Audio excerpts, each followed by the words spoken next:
مساء الخير. يعني أنا بتشرف أكون معاكم النهاردة. أنا اسمي محمد عزام، أنا عضو مجلس إدارة الجمعية الدولية لإدارة التكنولوجيا وعضو المفوضية الدولية للاقتصاد الرقمي في اتحاد الغرف التجارية في باريس، والأمين العام المساعد للمجلس العربي للمسؤولية المجتمعية، وابن جامعة النيل. وبتشرف إن أنا طبعا أكون أهم إنجاز في حياتي إن أنا أكون تلميذ للدكتور طارق، هذا الرجل العظيم. آه، وتسمحوا لي ان انا علشان المحاضره دي بيتم بثها عن طريق الى الولايات المتحده والى فرنسا الى دول كتير، فانا هبقى محتاج ان انا هسويتش تو انجلش. ف thank you for being with us. Good morning, good afternoon, good evening, wherever you are. My name is Mohammed Azzam. I'm a board member of the International Association of Management of Technology. I'm a member of the Global Digital Commission of the International Chamber of Commerce and the Deputy Secretary General of Arab Council for Social Responsibility and Sustainability. And I'm privileged and honored to be with you today talking about 700,000 years of history.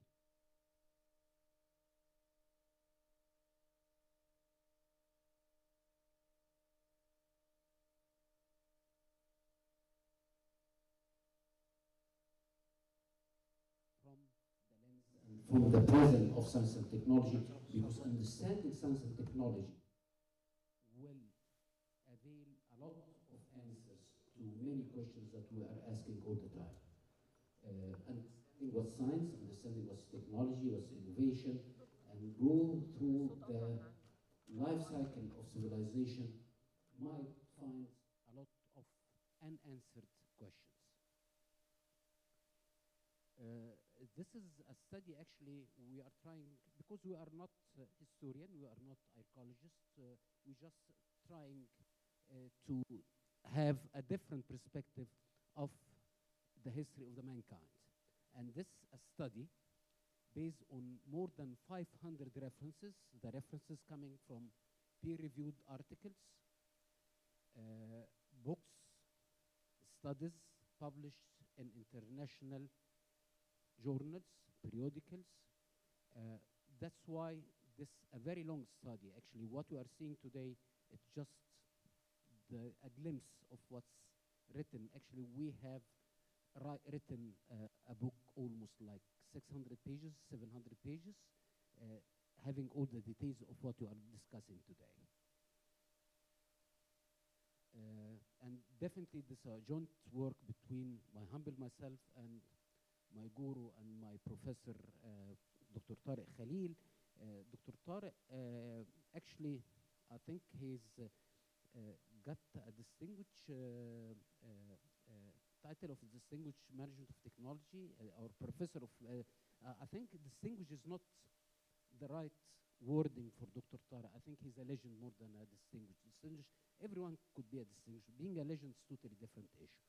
Dr. Tarek is the founding president of the International Association of Management of Technology, founding president of Nile University. He was the dean of the graduate school of University of Miami. He was a professor of in University of Miami. He has so many academic achievements that we could spend hours and hours talking about the achievement of Professor Khalil.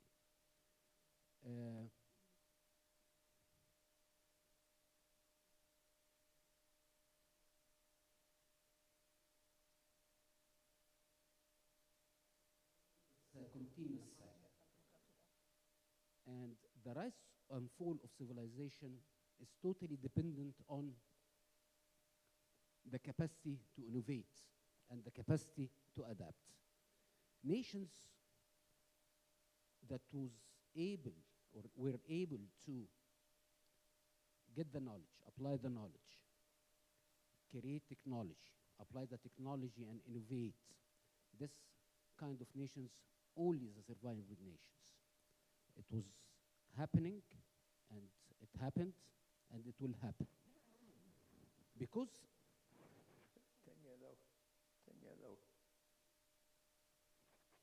science and technology is or are the twin pillars of such rise and fall. because science, if you go to, we need here to go to the basics actually. If science is all about understanding the laws of nature, this is science.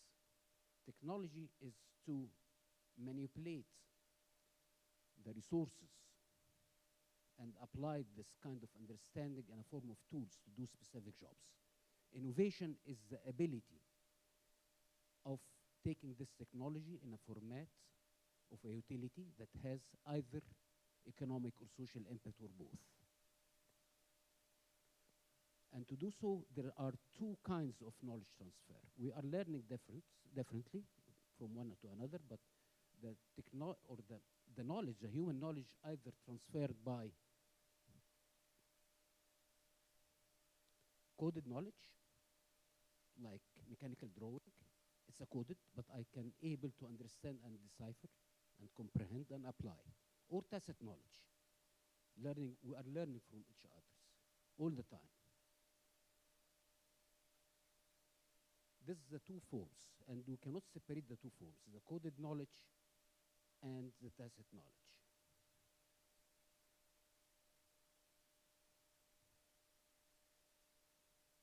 And technology has continuously shaped the human progress. From the early days, from the Flintstone till the algorithm of tomorrow.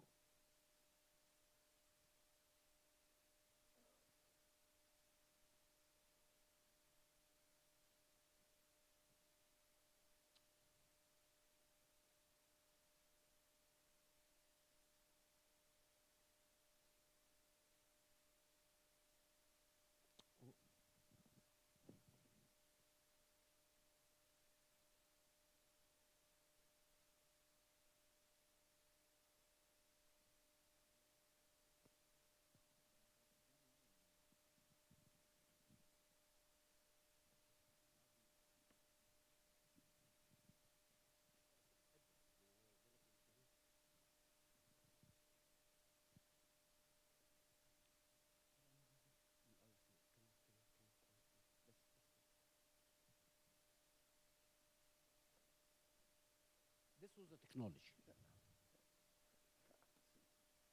And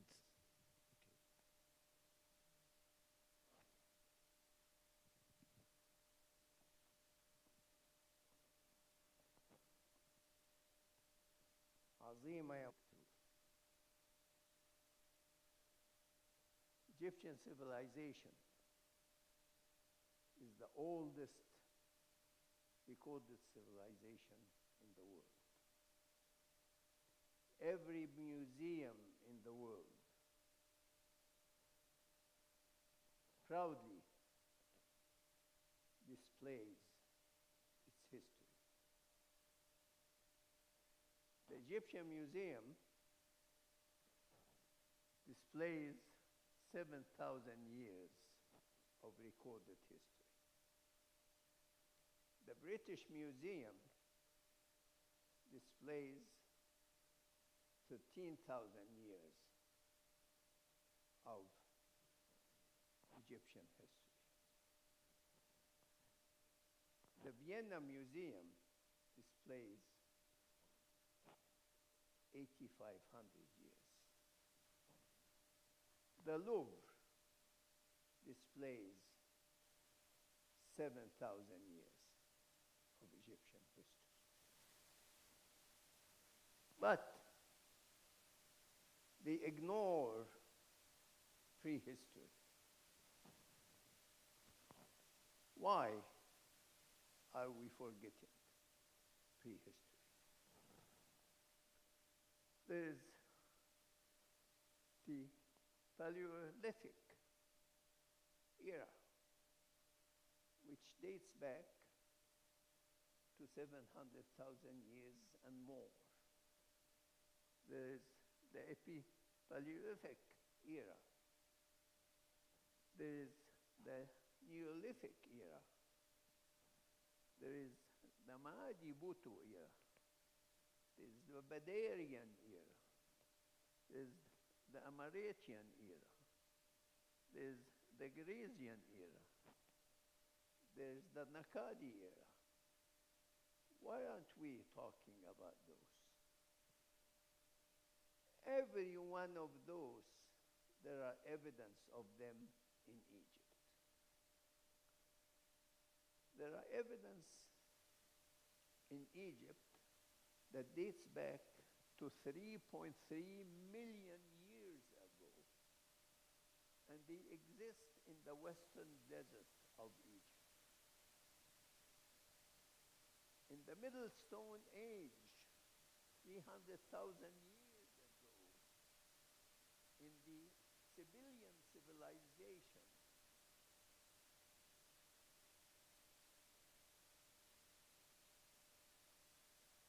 about that. In the late Stone Age, 75,000 years ago, in the Cilician era, there are evidence in Esna. Why aren't we talking about that? In Thebes, and actually in Liverpool, in the University of Liverpool, there is the Thebes axe, which dates back 40,000 years ago. There are evidence of Egyptian civilization. Did we forget that? Why aren't we mentioning that? The Abbasiyya axe, Abbasiyya. You know where Abbasiyya is? It's a few miles from here. 700,000 years ago. It exists in the Grand Egyptian Museum, just few kilometers from here. You can go find it and see it. It's technology. It's by trial and error. It's the human being trying to capture animals. By spearheads. Go watch it. I was there, and it's displayed, and it says 700,000 years. Yet we talk about 7,000 years. Why? What happened to the rest of the years? What happened to civilization? There rock art in the Cave of Swimmers, 8,000 years before Christ. It's there, go watch it. We go and watch it, and we walk by, and that's it. We never talk about it. Is that reality? Go to the Louvre. Look at this percussion instrument. More than 4,000 years before Christ. They were playing music. Badarian era, in the Louvre collection. Nakadi area in the Brooklyn Museum. Why aren't we talking about that? We talk in the Cairo Museum for 7,000 years. What happened to us? Copper smelting, 4,000 before Christ. That's more than 6,000 years ago. The oldest known sovereign state in the world, more than 620 years before King Narmer. 455 years before the pyramid builders. Did anybody talk about that? Did anybody search that? Where is that? Everybody says, where is that? Where did you get that? Well, it's there. It's written on the papers, on papyrus. Where? In the Turin Museum. Did you go to Turin? Did you look to the papyrus of the Turin Museum? They have 18,000 papyrus papers. Did anybody look at that? No. They have kings that date back that many years. Science and technology were invented on the Nile. The Nile River, the Nile that never dries or freezes in the world. That's where humanity started, the Nile River. Oops, what happened here? Get me back. No, get me back to where I was.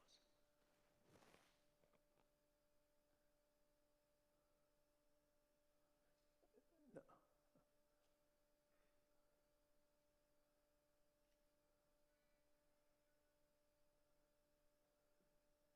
Okay, let's go. The invention of writing, that's a great thing. That's 3,300 before Christ. That's the technology of the intellect. Writing. Why? Because now we can code technology. Now we can understand technology. It exists in Abydos. You can go to Abydos and find it in the ivories, 3,300 before Christ. Egyptians recorded everything. The scribes are there. Coded knowledge. Coded knowledge. Remember that. Technology, if you want it to be transferred, you code it. You write it. Okay? London, medical papyrus, 1325 BC. You code it in multiple languages. It's there. The Egyptian scribes moved around the world, even in the Bronze Age, serving in foreign courts. That's how technology was transferred to other countries. We taught the world. We taught the world everything, everything. Both the coded and the tacit knowledge, because that's the only way you can transfer technology.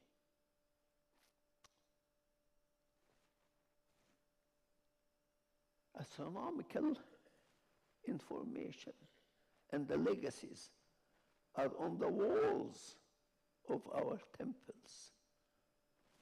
You can find it. Even the night light, we were able to find it. Go to Saqqara. What? We can measure the night light time. What? How many years? 24th century before Christ. Gee,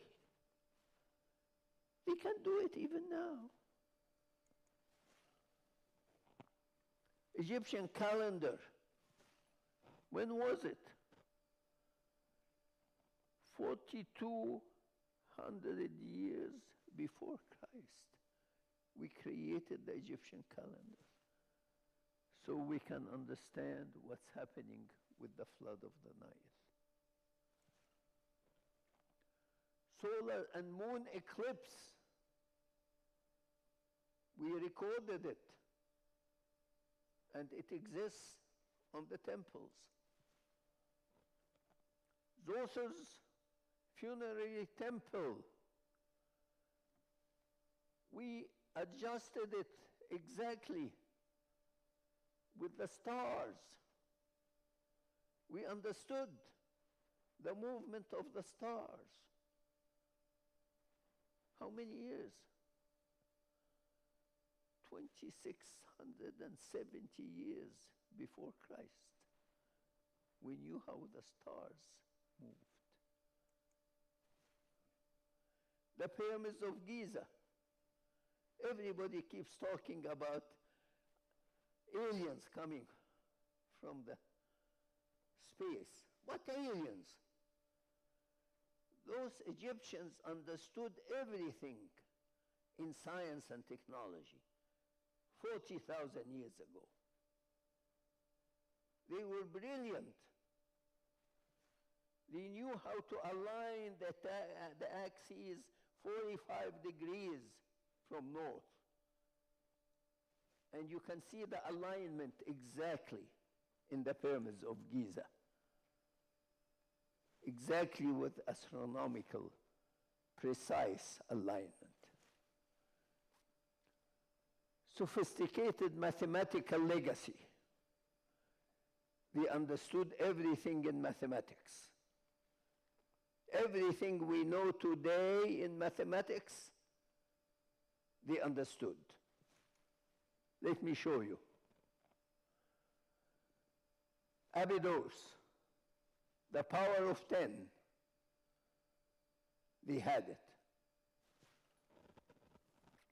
King Marmor, Macehead, showed that they can go from 1 to 1 million.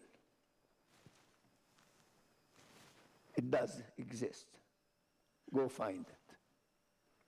The Moscow Mathematical Papyrus, arithmetic, geometry, algebra problems, 1850 before Christ.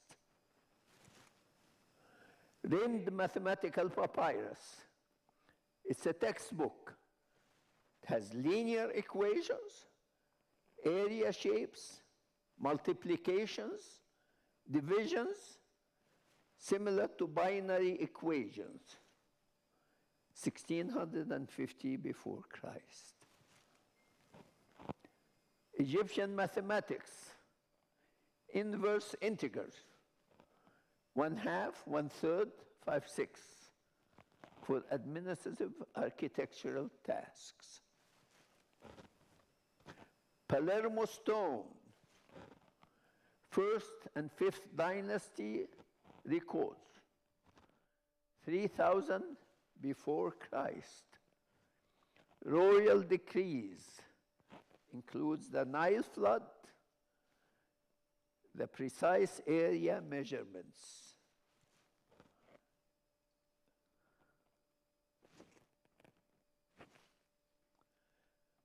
The Reisner papyri, 19th century before Christ.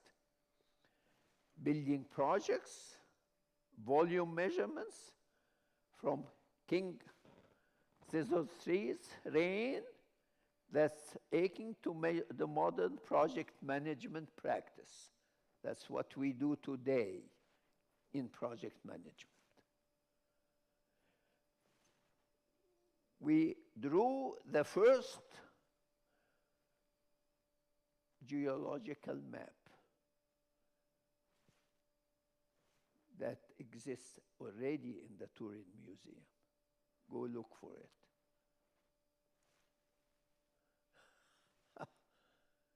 Pi and phi.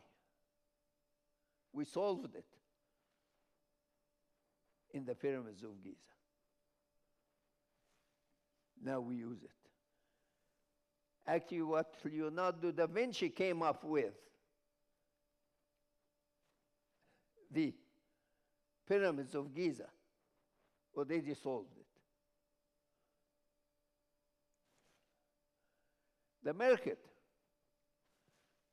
that's the initial part of the astrolabe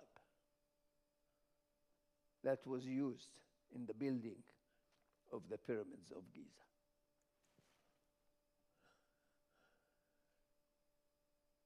The Senmut astronomical diagram and Seti's oldest known zodiac, 1500 years before Christ. We had a zodiac 1500 years before Christ.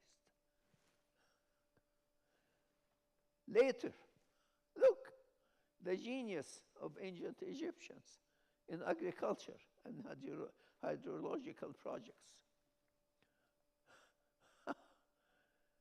Land, people, and farming.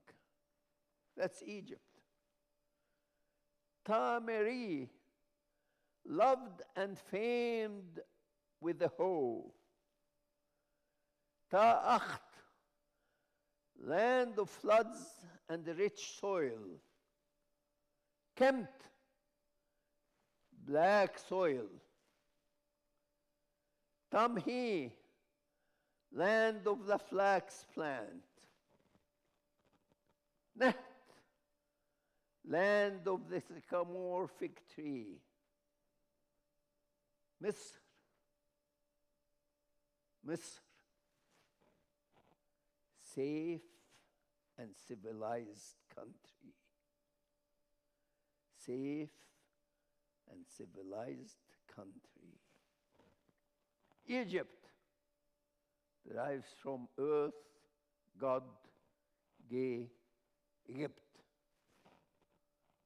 meaning land covered by flood waters. Sophisticated agriculture practices, at least 10,000 years before present time. Precise land measurements for taxation. Egyptian hoe technology, 6th dynasty, Old Kingdom, 2300 years before Christ. Egyptian plow technology, early mid-dynasty, 1800 years or 1900 years before Christ. Diversified applications, food, medicine, cosmetics, industrial purposes. Sycamore figs, ethylene triggered ripening, multiplied the production 7 times.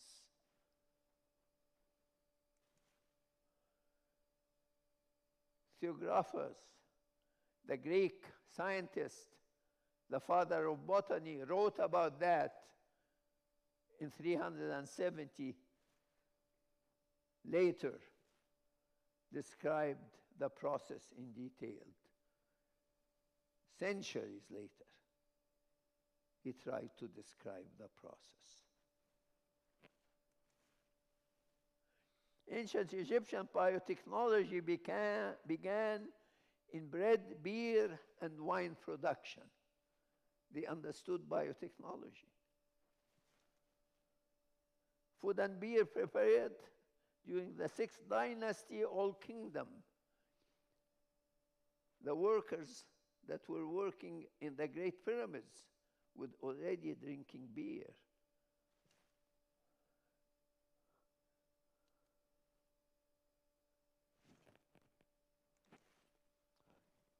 "30 distinct forms of bread and cakes. Controlled basin irrigation, 12,000 years before present time.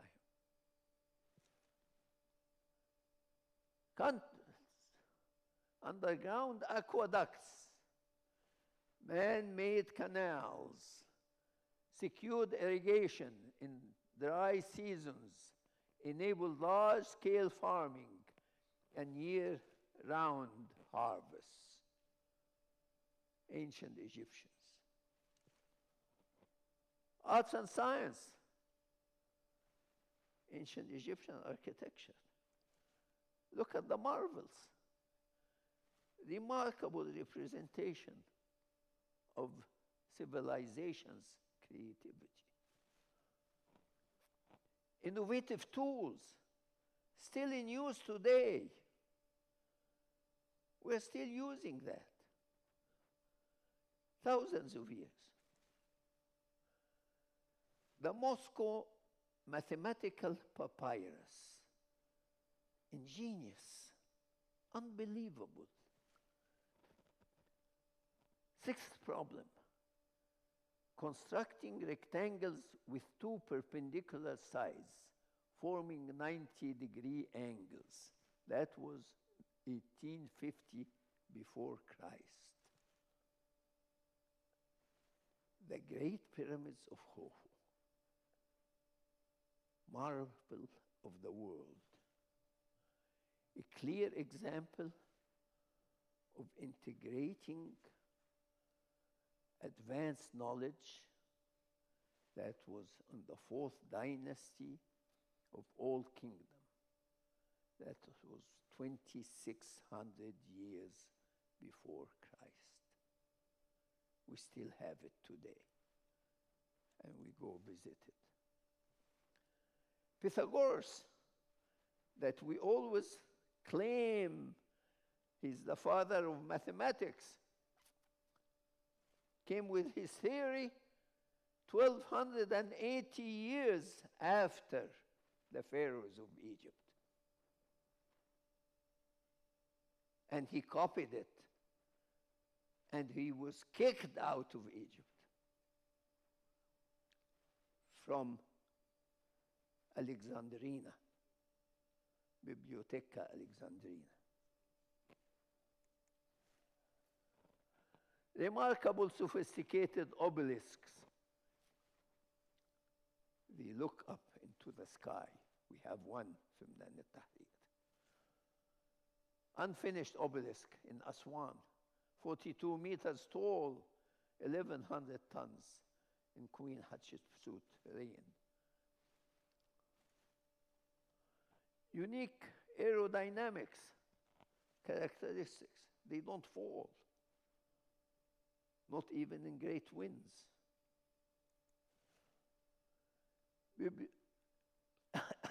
Biophilia concept, that's nature living design. It exists everywhere today. Nanotechnology. They invented nanotechnology. The Egyptian blue. That's why the colors in the temples are still alive, because they understood nanotechnology. Synthetic counterparts to the scarce minerals started in the Old Kingdom. Do you believe this? In the Old Kingdom? Fluoro for near-infrared performance. Shabti of City First. Chemistry world. They understood all the chemistry in the world. Egyptian material science, glazed stones, faience, glass, glazed objects. What? Isis with infant horrors. We're talking about the Old Kingdom. 2,800 years before Christ. They're available. Go look at them in the museum. We can do that today. Look at this. I bet you Azza Fahmi can do that. What's that? Color of War, Middle Kingdom, 1750 years ago. Lutiform chalice, third intermediate period. Look at this eye amulet. Look at that duck amulet, New Kingdom, 1550.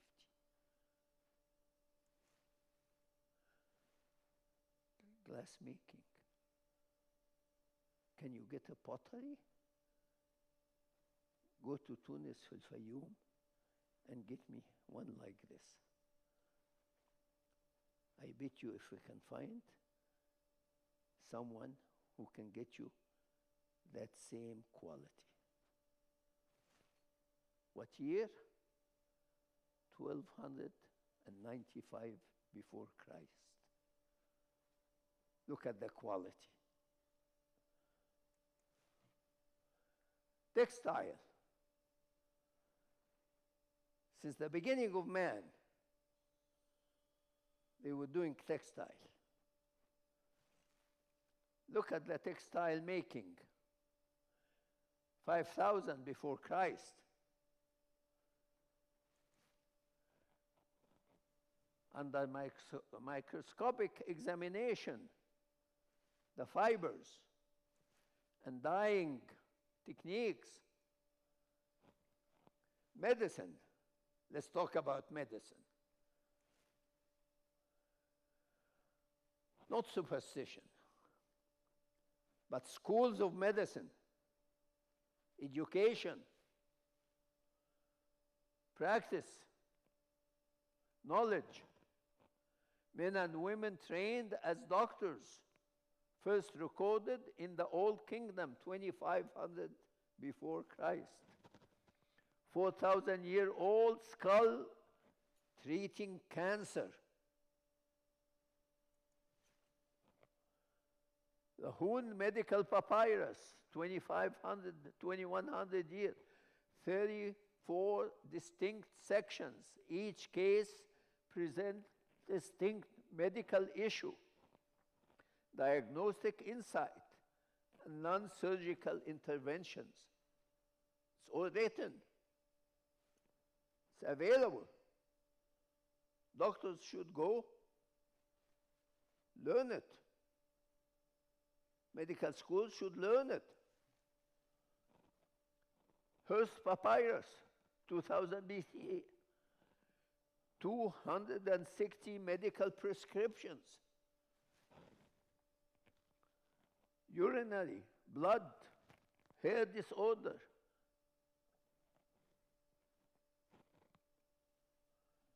Eber's Papyrus, 850 remedies, covers diverse health issues from migraines, diabetes, gynecological, dermatological, dental, trauma-related conditions. It's a book of medicine in details. Edwin Smith Papyrus, 1600 BC, 48 case studies, methodological and rational treatment of trauma and surgical care. These are schools of medicine. Carlsberg Papyrus, 1400 BC, front side, eye disease, Dr. Aswad. Reverse side, birth-related diagnosis.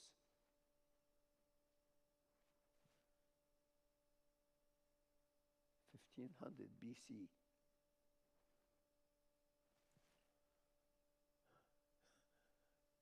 Galen of Pergamon later on said Egypt had clear influence. Of course, Egypt had clear influence. Not only clear influence, the only influence. Mummification. Nobody understood it until today. Natural mummification, fifth millennium. Artificial mummification, a complex of beeswax, oils, fats, resin, and bitumen. Oxidation reaction, 18th century. Trade. They traded. They understood the value of trade. Who? Papyrus in Singar. Wisdom, text linking ethical conduct to wealth. Ethical conduct to wealth. Upholding divine providence. They did that in pre-dynastic era. 6th millennium before Christ.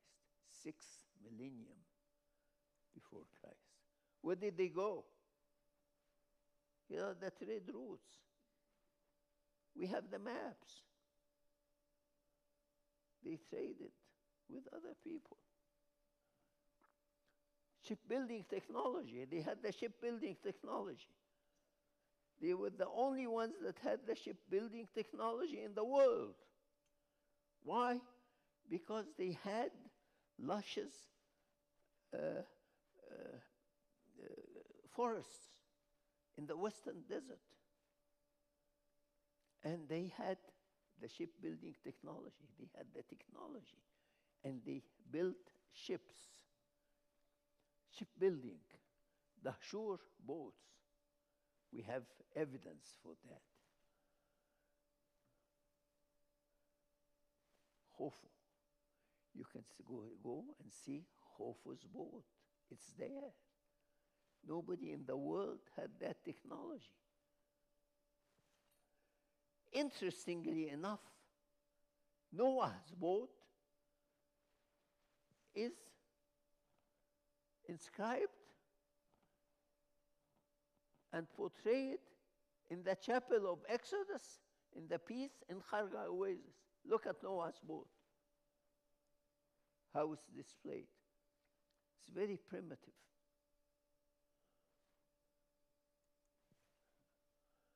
Warfare. Horse-drawn chariots. Well, the technology came from outside, from the Hittites. But look at the ingenuity of the Egyptians. They trained on military logistics in the 26th dynasty. The papyrus of Anastasi, they talked about training of logistics in the warfare. But King Tut's chariots went 25 miles per hour. They adopted the technology and they were able to improve it. That's transfer of technology and improvement of technology. That's the Ferrari of technology. That's when you see Ferrari here. That's the Ferrari of technology. They also used some outside technologies, and that exists in the Mycenaean boat's tusk helmet that exists in there, and it shows some foreign military integration of technology. That's good technology transfer. They were late in developing iron. They got the iron from the Hittite. That's in King Tut's collection. That's, if you go to the museum, you're going to find that in King Tut's collection. Administration. They had the structured bureaucracy. Unfortunately, we still have the bureaucracy until today. We have that with us. But they had royal schools. الأكاديمية الوطنية. They had it then, the royal schools. Tax systems. They had the tax systems. They had judicial system. exists in the papyrus, trial records of plot to kill Ramses III. They had strike system. They had strike. The papyrus exists again in the Turin Museum. Book of the Dead, they had it since the early times, but a very good one exists in the Turin Museum again. It's very clear that you're going to be judged again, and your good deeds are going to be judged, and your bad deeds are going to be judged at the end. Marriage contract, I don't know why they had that. That's one of the bad deeds.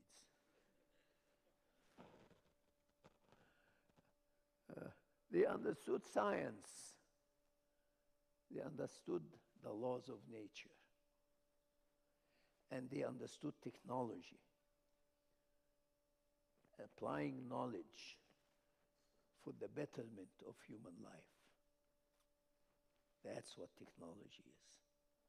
You apply knowledge for the betterment of human life.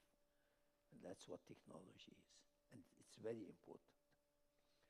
So they were the first knowledge economy in the world. And that's important. We still don't understand what knowledge economy is. You apply knowledge for the betterment of human lives. That's what management of technology is all about. Now comes the Ptolemaic era in Egypt. Egypt traded with its neighbors. And one of the ways was the existence of a port. And there was a port before Alexandria, and it was called Tunis in Egypt. It was in Abu Qir. And it sunk. But Tunis was very famous. In Greek, it was Heraklion, and it sunk. That's the one they would try to pull from under the water. It was the gate to Egypt, and it had a very healthy trade with Greece and with other Mediterranean countries. So it was the Alexandria before Alexander. It was the 8th century before Christ. It was an active trade area. And they discovered a bunch of things underwater in Tunis, in Abu Qir. The Greek science started, and there were many good Greek scientists and philosophers. The tales of Miletus in the 6th centuries BC proposed natural exploitation for phenomena rather than mythological ones. And that was a good contribution. Anaximander suggesting the concept of operion, or infinite, as the origin of all things. Anaximenes proposing air as the fundamental element. Pythagoras spent 22 years in Egypt, in Alexandrina, studying under temple priests before deportation to Babylon in 525, after getting all the information from the Egyptian people. Greek science provided the ability to code knowledge in desirable forms. They wrote, so coded form. They made a good contribution in that sense. Alexander admired Egypt's advanced technology very much.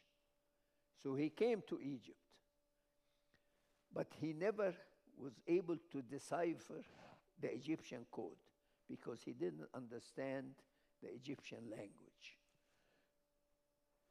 In order to decipher the technology code, you must have 4 elements. You must understand the know-how, you must understand the know-why, you must understand the know-when, and you must understand the know-how to do. That's the only way you can understand technology. So Alexander made himself a pharaoh of Egypt and called himself the son of Ra and Osiris. That's the only way he can rule. You can call yourself the son of God, or the son of Ra, or the son of Osiris.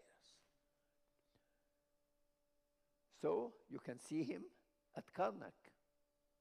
And you can go to Karnak and you find Alexander the Great. And he went to the Oracle Temple in Sinai. And you can find him on the cartouche. He made a cartouche for himself. And he established the city of Alexandria and the Bibliotheca Alexandrina. And that was a great thing. But he couldn't decipher the code. So what did he do? He brought Greece to Egypt. And the Greeks became Egyptians.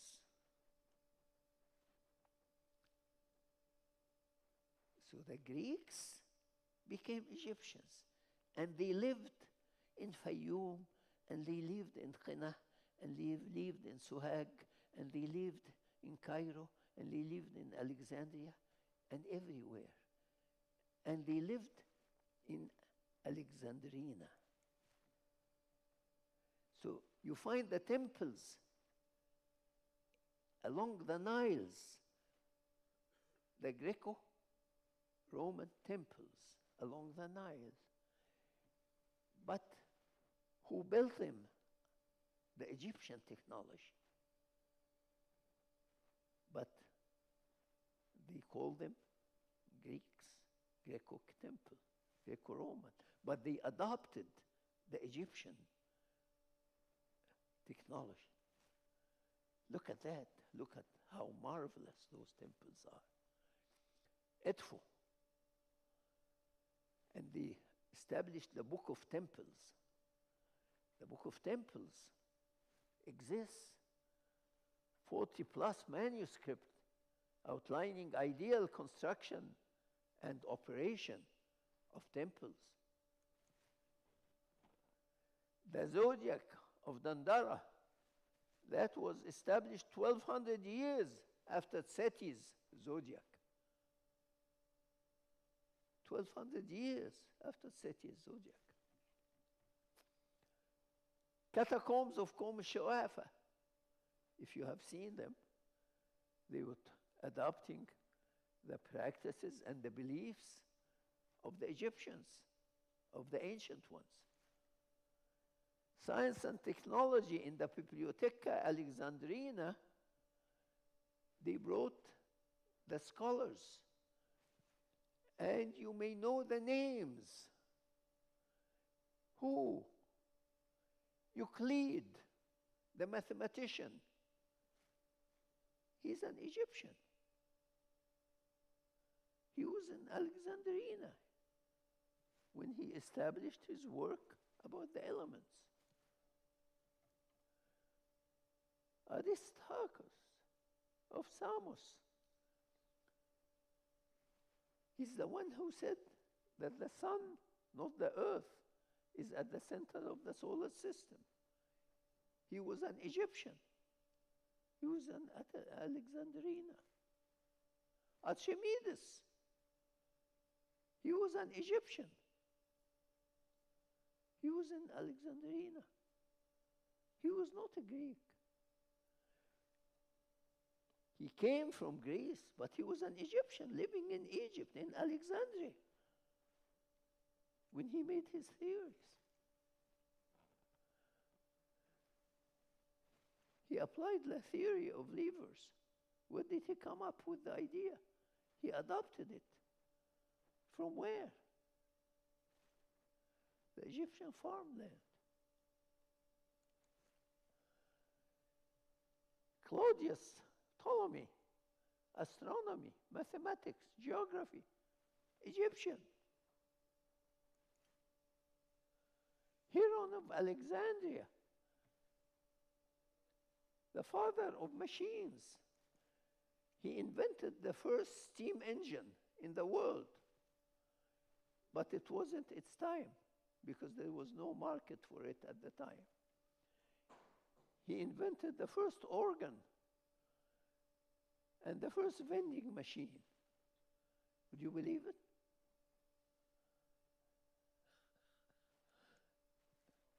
Later on, somebody else claimed it when there was a market for it.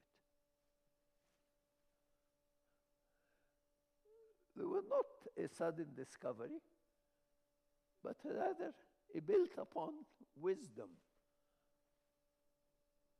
built upon the wisdom of Egyptian scholars. Came the Roman era. Julius Caesar, who came to Egypt and was fascinated, visited Egypt when? 48 BC.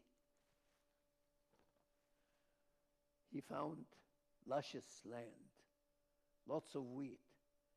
He can feed his troops.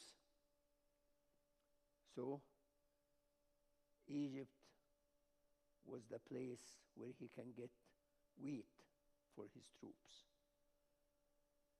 But he found Cleopatra, Queen Cleopatra. Invited her to Rome. She went in a procession. She wooed the crowd with technology, with opulence of Egypt. He came back to Egypt and married her, and they had a son, Caesarion. And then Mark Antony came to Egypt and stayed with Cleopatra. And you know the story. Queen Cleopatra and Mark Antony had a tragic end.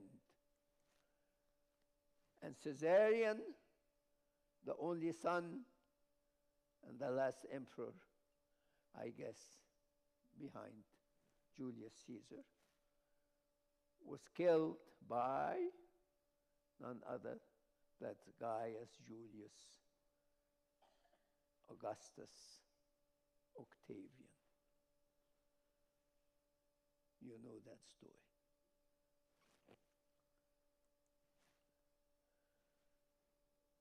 And unfortunately, Julius Caesar, in attempt to defend himself in the port of Alexandria, the fire extended to Alexandrina. So it burned the library. So all the coded knowledge disappeared, except for few manuscripts. Whoever was able to carry manuscript with him and leave, carried the manuscript and left to Greece or to Tunis or to wherever he can leave. So that was the end of that era. Parallel to that, there was another great civilization that started at the land between the rivers. That's the Mesopotamian civilization, But it actually started 3,000 years before Christ. At least 300 years after the Egyptians, if the Egyptians started 7,000 or 10,000 years ago. But the Egyptians actually started 700,000 years ago. So we'll give them credit that they started relatively soon. But there were travel that took place. But they had the sexagesimal system up to 59 with possibility of 3,600 count.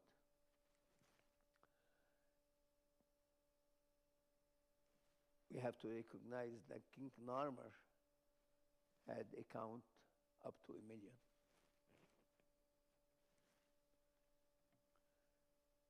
The solar and moon eclipse, differentiating between full and partial eclipse, they had it 2,000 years after the Egyptians. The zodiac, at least 1,100 years after Ceres.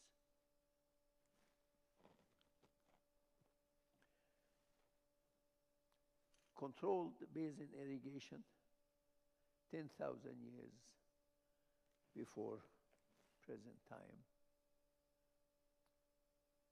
Early settlement, 5,500 years to 7,500 years before Christ. Early structures at Ur, 2,100 years before Christ. But if we try to compare the two civilizations, indeed there are no comparison.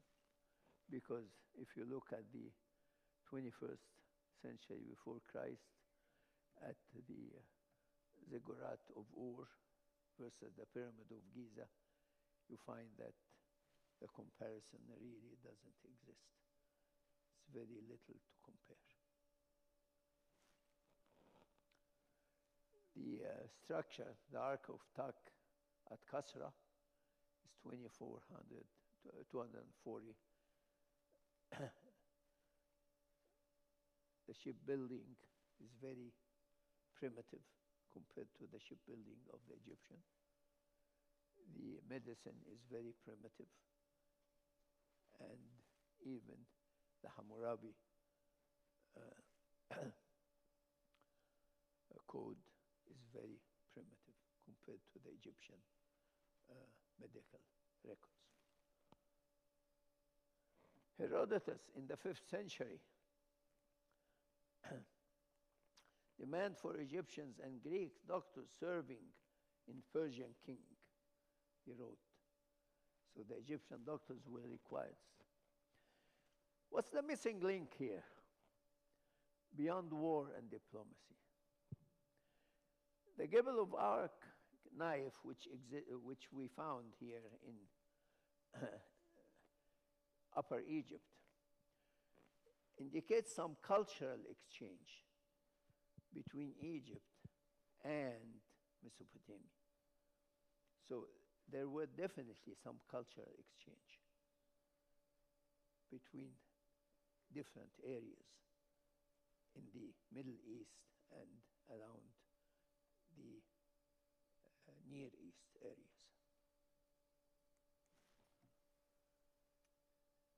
Amarna archives showed also exchange. So there were exchange of knowledge and exchange of technology. Lord Aberdeen's stone showed also cultural exchange. Now we go to modern time. Theory of Civilization by Elliot Smith. He wrote, all major cultural innovation originated from a single cradle of civilization, ancient Egypt, and spread globally through migration and cultural transmission. And he showed that by maps. Egypt at the center, and he showed Smith hyperdiffusion. Egyptian crocodile got Sobek in the Middle Kingdom. Egyptian crocodile.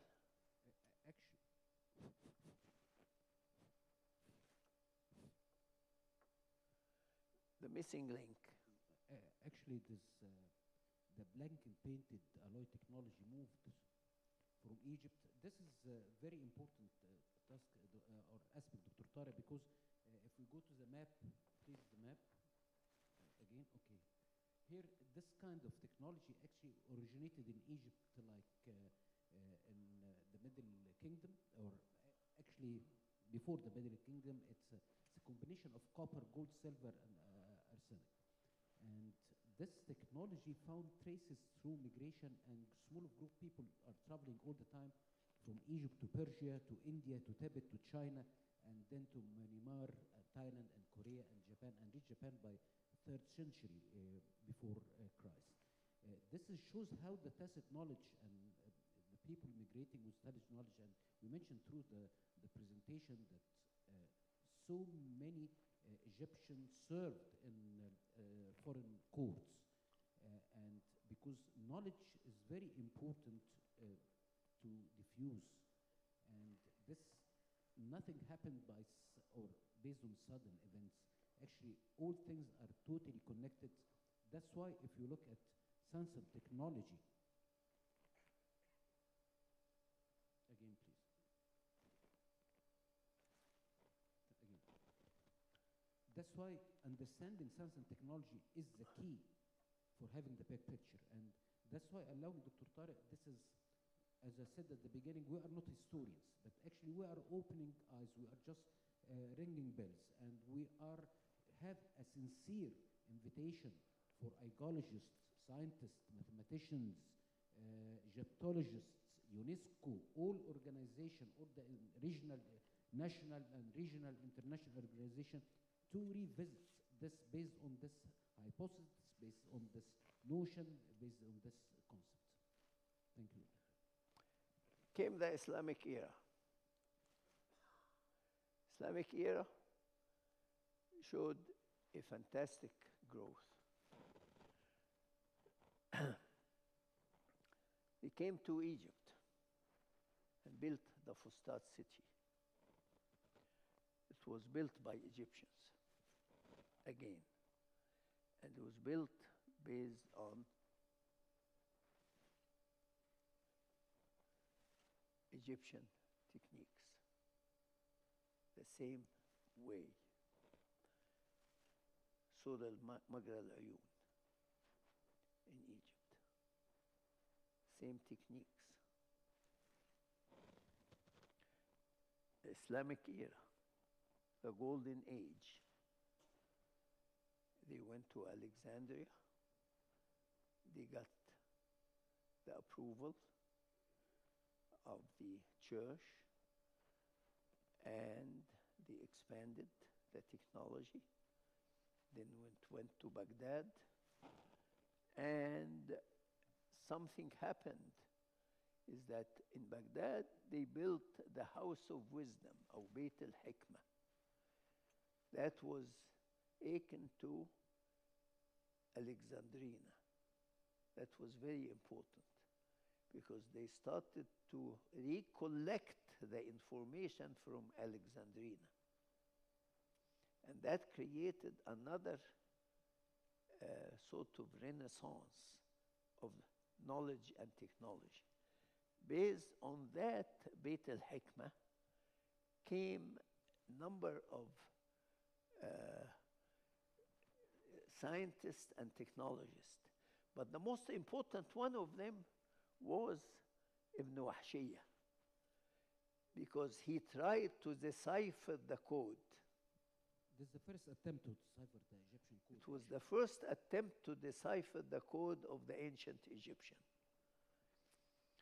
And he wrote that book, شوق المستهام في معرفة رموز الأقلام. He tried to decipher the Egyptian language.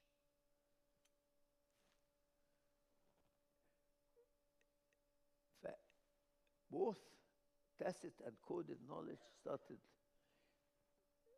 as a result of that Renaissance. Came people like Muhammad bin Musa al-Khwarizmi, Jabir ibn Hayyan, Abu Ali al-Hussein ibn Sina, Abu Dihan Muhammad ibn Ahmad al-Bayruni.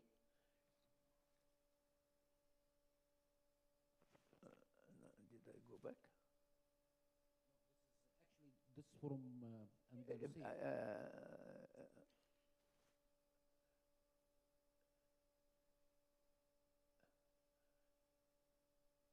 Ibn Rushd. And they revived science and technology. عملوا algebra and medicine and chemistry and so on. And they moved to Andalusia and they moved things to Europe through the Andalus. And came the Turkish things to Egypt.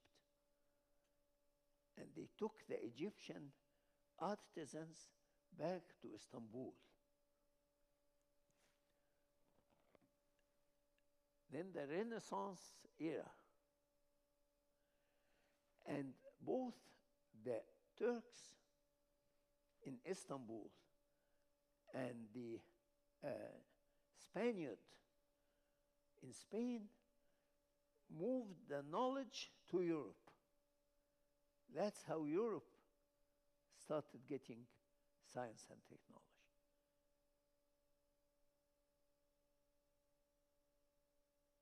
That's how the Renaissance occurred and how Europe started moving ahead in knowledge. And came Gutenberg. And that was the major breakthrough for Europe, is printing of books. So the knowledge evolution, they printed 9 million books in 50 years.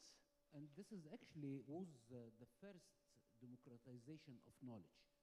Knowledge is not becoming for elites only. Now knowledge is democratized, is available, and spreading the knowledge that made the real scientific evolution that will take over afterwards. And we've seen Martin Luther actually the first bestseller, and this was the first technology for revolution. Book was the technology for revolution. That the technology now has been changed not only for within schools or within the elite community, knowledge becoming available for most of the people, and this was the first use of technology for changing the world. Then Martin Luther King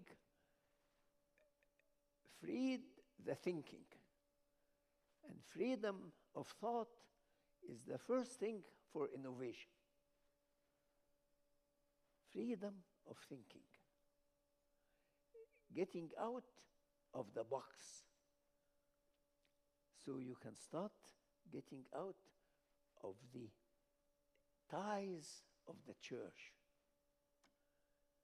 And that brought in innovations to Europe to a great extent.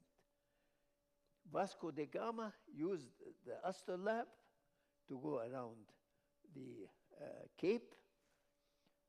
Christopher Columbus discovered the New World using the astrolabe, which came from the Arabs, which came essentially from the Great Pyramids of Giza.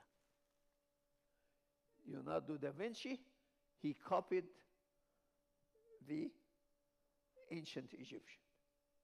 But he came up with new things like the helicopter and Mona Lisa. Copernicus, middle of the solar system, it was discovered early in Alexandria. Galileo, discovery of Jupiter's moons, surface of the moon, okay. Bacon, great outline, the new Atlantis, okay. He envisioned a society that's based on technology or technology-driven society. We'll come to that. But the wisdom of the ancient Egyptians and the Greeks, Mesopotamian, and the Muslim scholars are the great influential of all these activities. Age of Enlightenment, 17th to 19th century. Descartes, pioneer of rationalism, analytic geometry. Then came the scientific method. That's very important. Scientific method. Frederick Taylor. That's the one that introduced the scientific. There has to be a big differentiation between science and the scientific methodology. Because science is about understanding the laws of nature. That has nothing to do with anything. Science does not speak about anything related to economy. Actually, science costs you money. But the scientific methodology is a methodology that helps you define the problem, looks for solutions, gives you criteria, gives you alternatives, select the best solution, and then you follow up. That's Frederick Taylor. That's principles of management and management science and industrial engineering. And he introduced that at the Bethlehem Steel Company in the USA, and that was the beginning of the first industrial revolution. That's why the Industrial Revolution happened. So from the beginning of humanity until 1881, science and technology were ad hoc, with trial and error, until the scientific methodology was introduced, which is the principle of management science. And that's why afterward there were revolutions. This is very important, actually. Rationalism actually was rooted in the Egyptian science. Newton, okay. Adam Smith, obviously very important. Lavoisier, James Watt, but James Watt, again, same machine that was invented by at Alexandria. Breaking the code. Now, that's very important. Rosetta Stone. Well, Napoleon came and he said Champollion. Champollion copied Ibn Wahshiyya. He did nothing. Champollion did nothing. Joseph Hammer translation of Ibn Wahshiyya in Joseph Hammer published his book about Ibn Wahshiyya several years before Champollion. Adi Ibn Wahshiyya.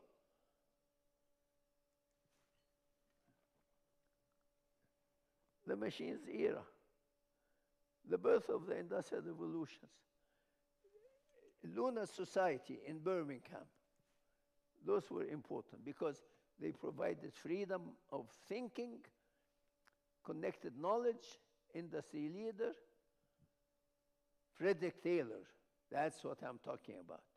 That's the guy. He brought in the Industrial Revolution. Then came the second Industrial Revolution, Henry Ford, the assembly line. Industrial revolution, electric age, Edison. Third industrial revolution,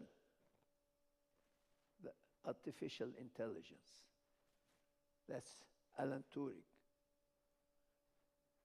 That's breaking the code. That's breaking the enigma. The enigma, Second World War II. That's artificial intelligence. Computing age, the ENIAC at University of Pennsylvania, the first computer. Nuclear age, Einstein and Oppenheimer. Oppenheimer, not Einstein. Einstein is a scientist. He's worth his salary at Princeton. Oppenheimer, you can weigh him in gold. He's a technologist. 2000, AI and biotech age. That's where we are. That's where we are. And we are moving into world X.0. X.0. Not industry 4.0. Doesn't exist. It's world X.0 or world 0.0. That's what we are talking about right now. We are either going to move forward or there will be no world. And it's in our conscience. Otherwise, what we're saying is technology is going to dominate for the good of the world, or we are going to destroy ourselves. Thank you so much.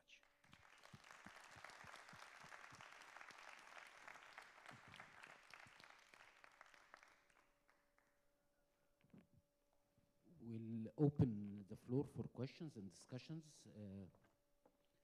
If we have questions, I would be happy to get the questions and to answer it. No questions?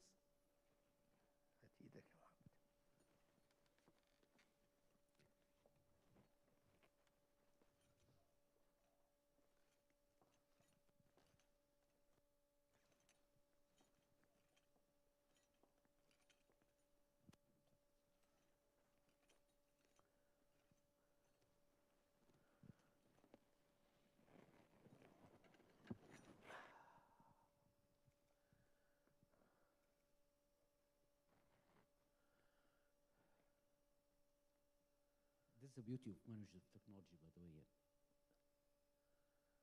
اتفضل يا دكتور حسام.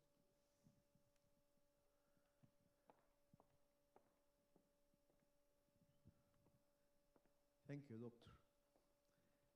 أنا عايز أعرف definition of technology. كلمة technology دي. How do you define it? The second thing is I was a little bit confused about the number of years where everything started. لأني شفت 700,000 سنة والهومو سيبينز أساسا ما بدأوش غير من 300,000 سنة. فيعني I was a little bit confused about the timing. Thank you, Dr. Hussam, for this question. First of all, technology is applying science and a tool to achieve objectives. This is a very simple definition. Dr. Tarek, your mic is yours. Oh, I have a mic. Okay. دكتور حسام، أسهل حاجة تعرف في التكنولوجيا it's the way we do things. It's the means by which we accomplish objectives. Anything that we do for the betterment of our lives. That's what technology. That's the easiest way to define technology. الناس بتستصعب كلمة تكنولوجي، عشان كده بقول معظم الناس مش فاهمة تكنولوجي. وأراهنك يعني ناس كتير قوي في في العالم وناس مهمة، ناس مهندسين وبتاع، مش فاهمين يعني ايه تكنولوجي. التكنولوجي ده حاجة انت بتعملها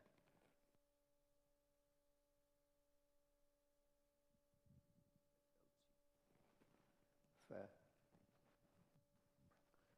anything يعني when you take a stone and try to shape it so you can create a spear, you are trying to create a technology to help you to get an animal, for example. Even when you're throwing a stone at an animal, you are using a technology.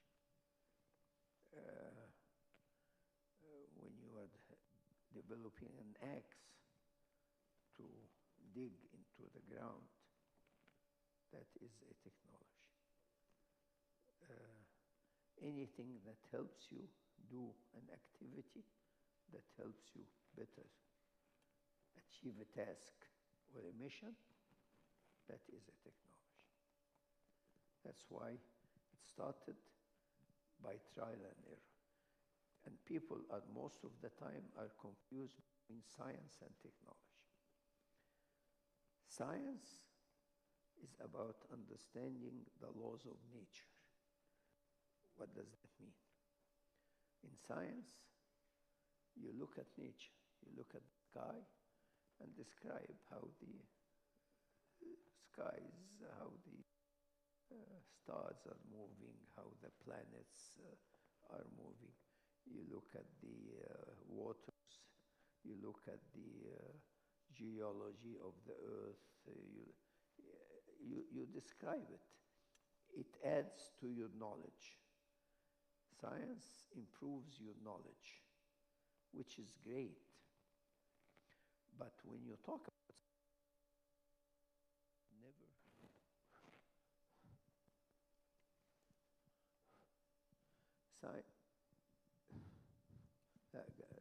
it came back.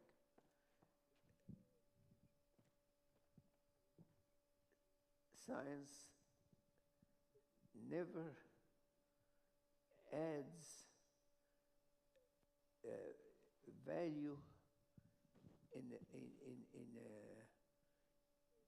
a monetary or on an economic value. Does not create wealth خالص. Does not create wealth.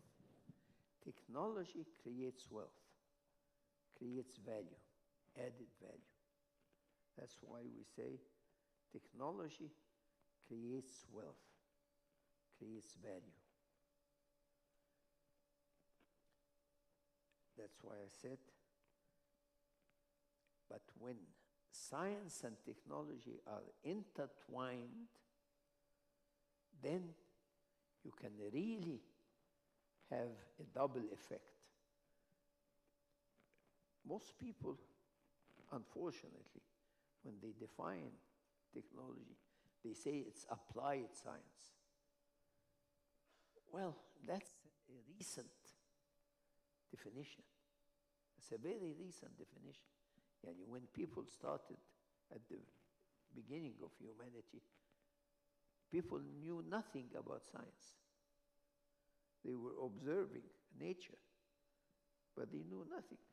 As you saw, the Abbasiyya axe, people knew nothing. They were just developing A tool. an axe, a spear, or something like that. They knew nothing about science. They were watching things, rain coming, stars moving, things like that. They knew nothing. But they wanted to eat. They wanted fire. They wanted clothes. They wanted something to better their own life.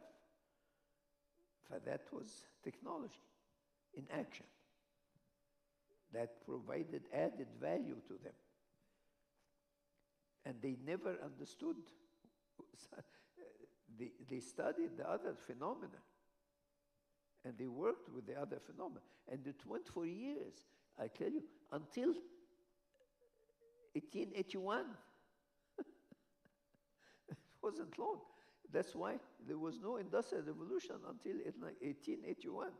But from 1881 until now, we had 5 industrial revolutions, and now we are moving into X revolutions because we can't keep up with them. Right now with the AI, we are not moving by the month or by the day or by the hour. It's by the second right now. We can't keep up with them. So it's ridiculous what's going on with the technology today. Just look at NVIDIA.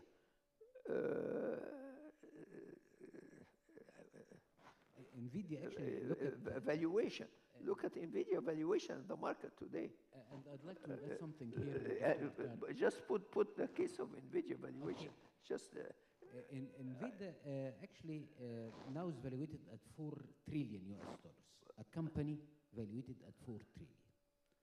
And a startup coming from China, a Chinese gentleman, was born in 1985, made DeepSeek. DeepSeek, he proved by developing this kind of AI model that he can develop a efficient enough, good enough model based on appropriate tech.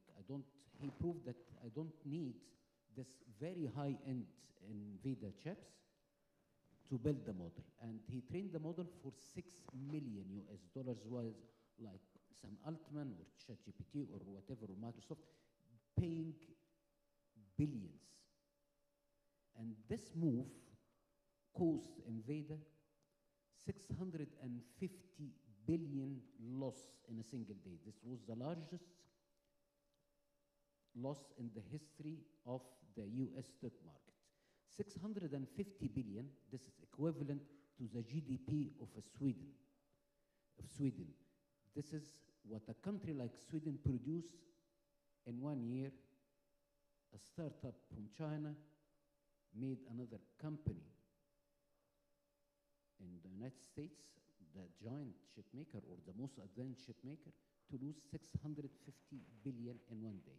This shows that we are now, and maybe this would be another, actually we wrote this in our book, but this would be another lecture, that there is a missing item here in the Einstein theory.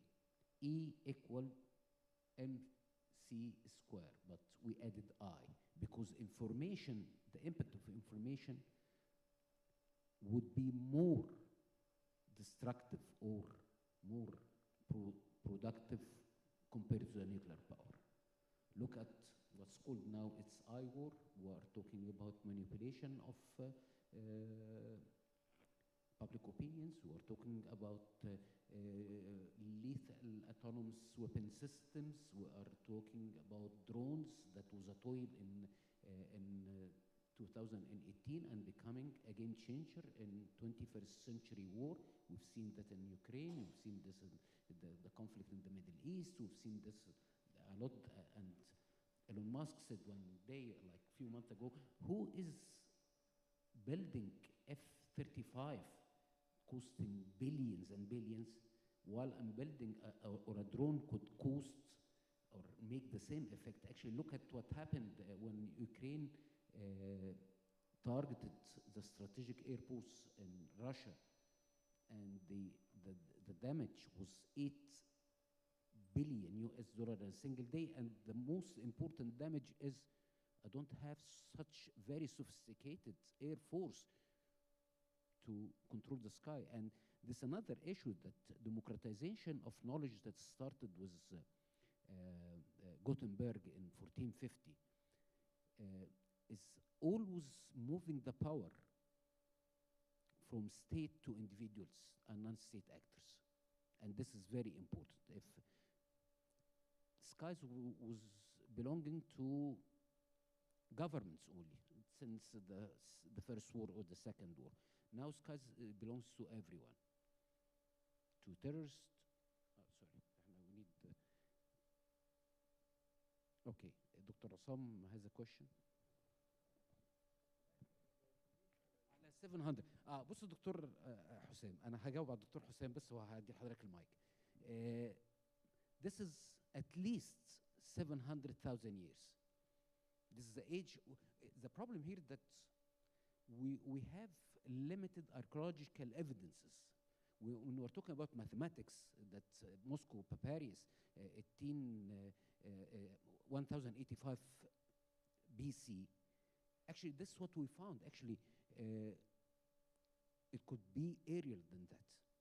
We don't know. That's why we are opening the door for everyone. We need to research more. We need to discover more. We need to connect dots between the different civilizations, not only for the history, but for the future, actually. Because the humankind is building upon the experience of each cycle.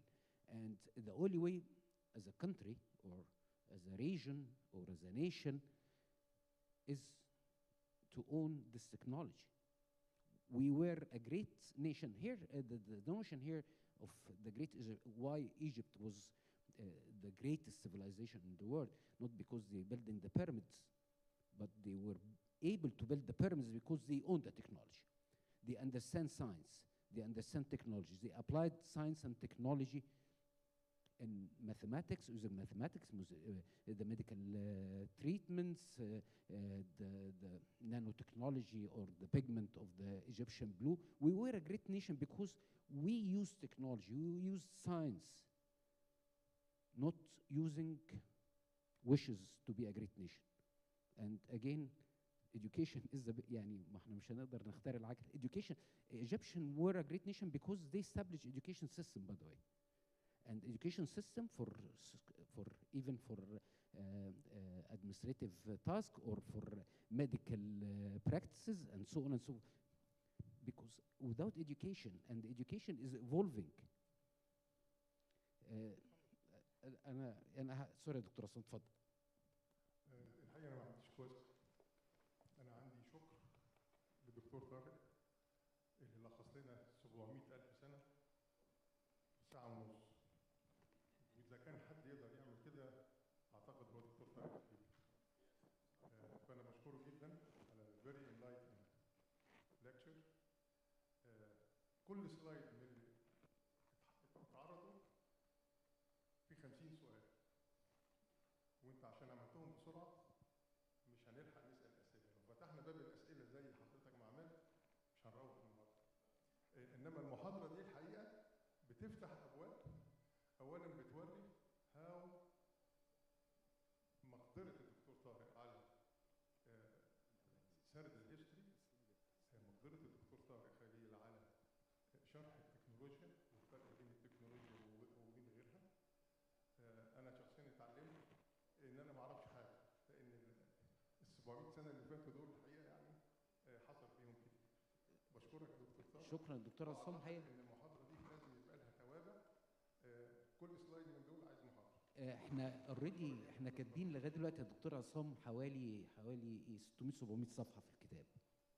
600 700 صفحه. حقيقه لما قعدنا نشتغل على البرزنتيشن it was very challenging. انا لو حطيت انا حاطط هنا رؤوس المواضيع، مش المواضيع. المواضيع فيها كميه ديتيلز، ولسه كنت بقول للدكتور طارق قلت له انا هيحصل لي حاجه حقيقه في دماغي، انا كل شويه حته بتدخلني في حته وحته يقول لي لا بص عليها، اقول له بس دخلتني في حته ثانيه خالص. انا ايه اللي وداني لحته ان الالايز دي راحت الصين وصلت ازاي؟ حاجه بتوصل الموضوع يا دكتور عصام فيري سوفيستيكيتد حقيقه، وهو مش قد يصل الى ان هو احنا النهارده فوق حوالي 700 صفحه وممكن يحصل فيها اكسبانشن كمان.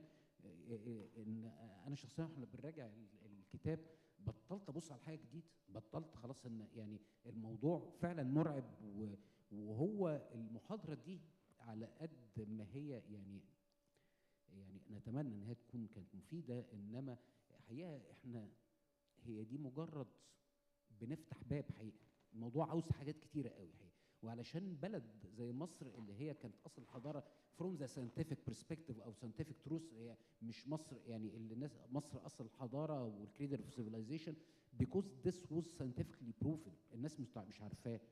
والتطور اللي حصل في الثقافه الاسلاميه ان هو حقيقه اللولا ان التريجر بتاع ابن وحشيه في سنه 880 ده كان تريجر حقيقي اللي ادى الى ثراء كبير جدا. ابن وحشيه ترجم المصريه القديمه والمسماريه والاشوريه واليونانيه في الكتاب شوق المستهام حقيقه. وده اللي ما هو لو احنا باصين هو ليه حصل تريجر فجاه كده. العصور الاسلاميه الاولى كانت عصور نتيجه ان ما كانش فيه نوع من انواع الاهتمام بالساينس اند تكنولوجي في هذه العصور. ففي حاجات كتيره جدا انا بالنسبه لي، واحنا شغالين انا والدكتور طارق على الموضوع ده، كان في حاجات كتيره جدا علامات استفهام. طب هي النولج راحت فين المصريين؟ هي موجوده بس اختفت نتيجه ان اتكتبت اتحرقت او اتكتبت مش مفهومه، واللي اتلاقى قليل جدا. احنا بنتكلم على تورين في متحف تورين في ايطاليا 18000 برديه، منهم 17000 في حاله صعبه جدا جدا. يعني حتى تورين ليست اوف كينجز ده لو حضرتك بصيت هم جمعوها ازاي وقعدوا يقارنوا الفايبر هنا بالفايبر هنا عشان يتاكدوا ان دوت لازق مع الجزء دوت. نتكلم في وده اللي اتلاقى، ده اللي اتلاقى. احنا لو بصينا اللي ضاع واللي اتسرق واللي اتحرق واللي باظ بنتكلم على ورث اوف نوليدج. لازم علشان نصحى ويبقى في رينيسانس ونخلص من الفورث انترميديت بيريد. بقى لها كتير، بقى لها فوق ال 2000 سنه انفورشنتلي. يعني الفورث انترميديت بيريد. طيب حاضر.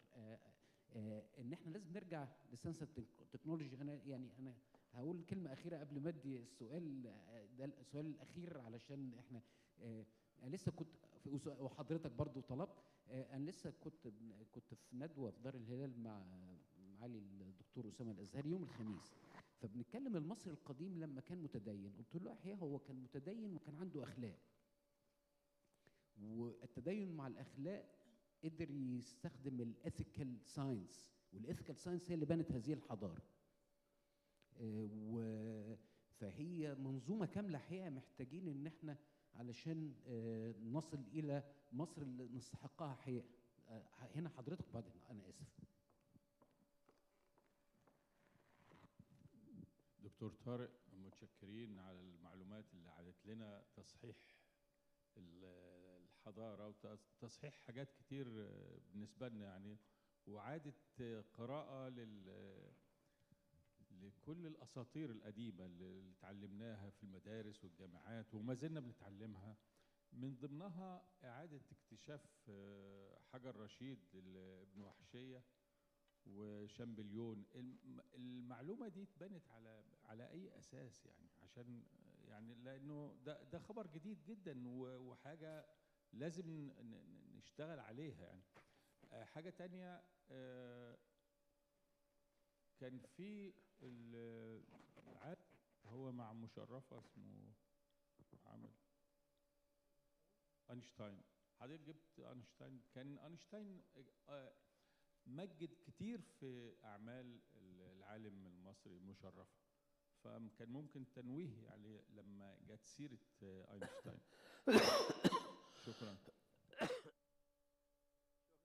الموضوع موثق حقيقة، وهو شكرا يا سيدي. حضرتك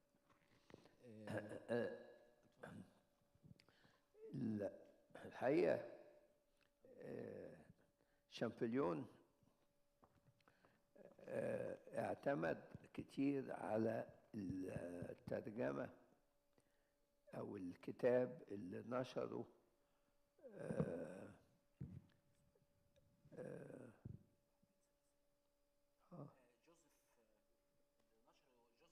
جوزيف هامر هامر في 1806 نشر كتاب عن ابن وحشية. كان نشر الترجمة بتاعت ابن وحشية، الترجمة بتاعت الكتاب اللي هو بتاع المستهام، شو المستهام، اللي هو الكتاب اللي اتعمل أيام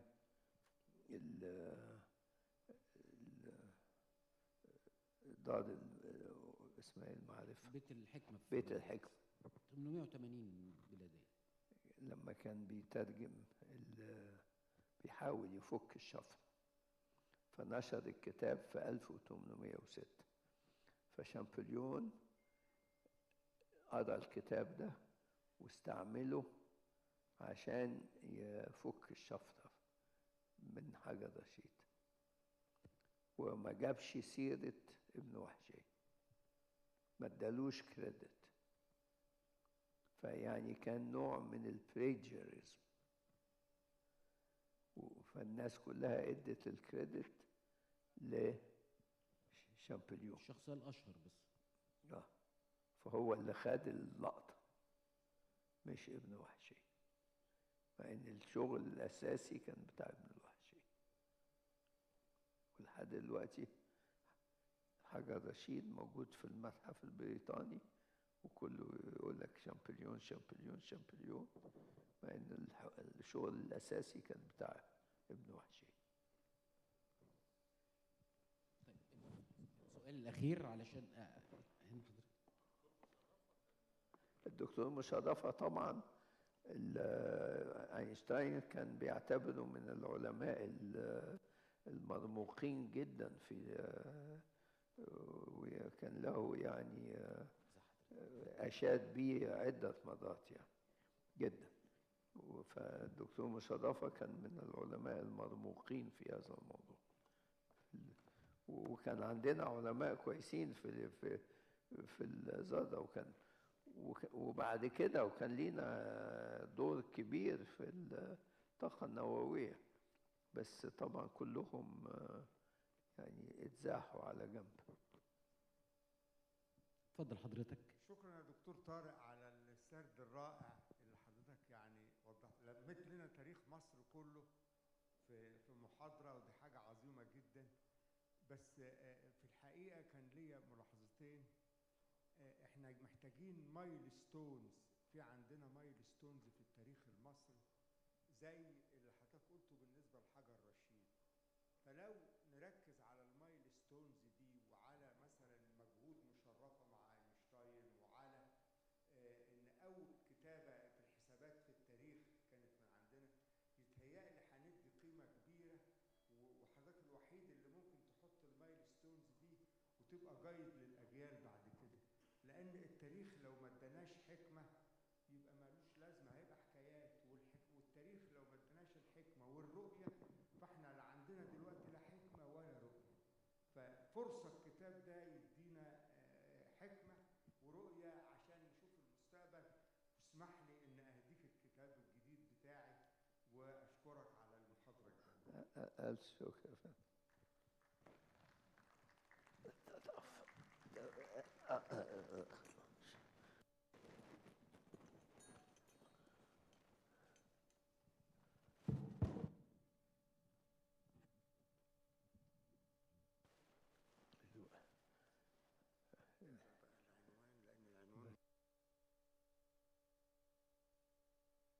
The battle for dominance in the AI world. الله. دكتور محمد العزب developing. والتاني The AI Global University for Society. دكتور محمد العزب. شكرا. شكرا دكتور محمد.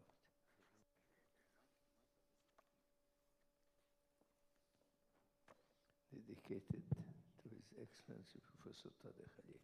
شكرا يا فندم. شكرا دكتور محمد. دكتور طارق، أيوة. أنا بشكرك جدا على المحاضرة الرائعة دي. كل اللي حضرتك عملته إنك أنت فتحت مواضيع كتير. فعلا يعني دلوقتي النهارده الواحد بيفكر في حاجات أمور الواحد ما كانش بيفكر فيها ولا كانت تخطر على باله. كل اللي أقدر أقوله إن أنا بشكرك على المحاضرة الرائعة دي، يعني دي بداية بتخلينا نفكر في أمور كتيرة جدا. شكرا. شكرا. شكرا.